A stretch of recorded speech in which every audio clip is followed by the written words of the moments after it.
এজন্য আল্লাহ তাআলা কোরআনে হাকিমের মধ্যে বলেন, ইয়া আইয়ুহাল্লাযীনা আমানু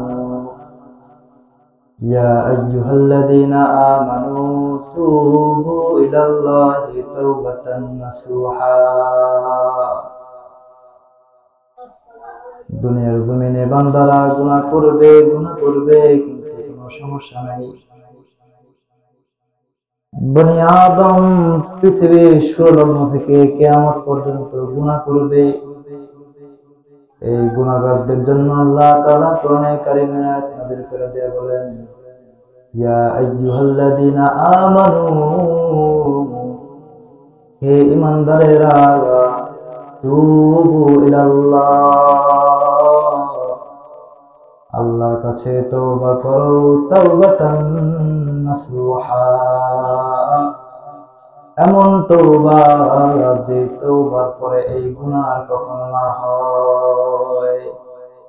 এমন একটা তওবা যদি কোনো বান্দা দিল থেকে একবার করতে পারে যে আমি গুনাহ করছি আর করব না, তওবা করতেছি আর কোনোদিন গুনাহ করব না, আল্লাহ তাআলা ঘোষণা করেন সাথে সাথে বান্দার জীবনের সব গুনাহ আল্লাহ মাফ করে দেয়। তওবায়ে নাসুহা কাকে বলা হয়?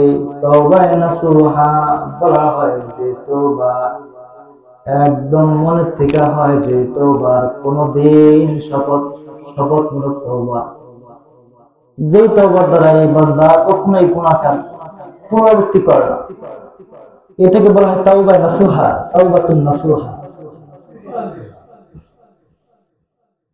তো আল্লাহ তাআলা বান্দাদেরকে বললেন, তোমরা গুনাহ করো, সমস্যা নেই, গুনার পরে যে বান্দা তওবা করে আল্লাহ তাআলার কাছে ওই বান্দা সবচেয়ে প্রিয়। আমাদের দ্বারা গুনাহ হবেই, মৃত্যু পর্যন্ত আমাদের দ্বারা গুনাহ হবেই, কিন্তু তওবার দ্বারা আল্লাহ তাআলা তওবায়ে নাসুহার দ্বারা, শুধু তওবা না, তওবাতুন নাসুহা। তওবায়ে নাসুহা কি? এই যে একদম একনিষ্ঠ তওবা, যে আমি এটা করছি আর কোনদিন করব না, শপথ করা আর করব, এই যেটাকে বলা হয় তওবায়ে নাসুহা। আল্লাহ আদেশ করতেছেন তোমরা তওবা করলে তওবায়ে নাসুহা করো, একনিষ্ঠ তওবা করো, আর কখনো করবা না, এমন তওবা করো। তো বান্দা তওবা করলে, আল্লাহ তাআলার কাছে আত্মসমর্পণ করলে, আল্লাহ তাআলা বান্দাকে কিভাবে মাফ করে দেয়?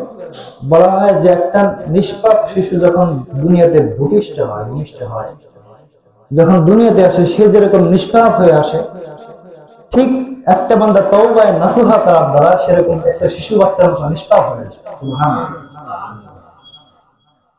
এই জন্যই গুনাহ হয়ে গেছে নিজের অজান্তে, শয়তানের ধোঁকা, নফসের ধোঁকা, আবার আপনি তওবা করেন, আল্লাহ ভুলে গেছে, হ্যাঁ, এটা হচ্ছে মুমিনের সিফাত। গুনাহ হয়ে যাবে, আবার মাফ চাইবে, আল্লাহ তাআলা মাফ করে দেবে, আবার গুনাহ হয়ে যাবে, মাফ চাইবে। তার মানে এই না যে ইচ্ছা করে গুনাহ করে পরবর্তী মাফ চাইবে, এটা হইল না। আপনার অজান্তেই গুনাহ একটা হয়ে গেছে, মিথ্যা কথা বলে ফেলছেন পরিস্থিতির সাথে, আপনি আল্লাহর কাছে মাফ চান, আল্লাহ মাফ করে দেবে, বলে ফেলছি, ভুল করে ফেলছি, আল্লাহ মাফ করে দেন, আল্লাহ মাফ করে দেন। এটা হচ্ছে তওবা, তওবায়ে নাসুহা। আর একনিষ্ঠ তওবা যেটা, আর কখনো করবো না, আল্লাহ তো তওবা করতেছি আর কখনো করবো না, আমার দ্বারা এই কাজ হবে, এটা হচ্ছে তওবায়ে নাসুহা।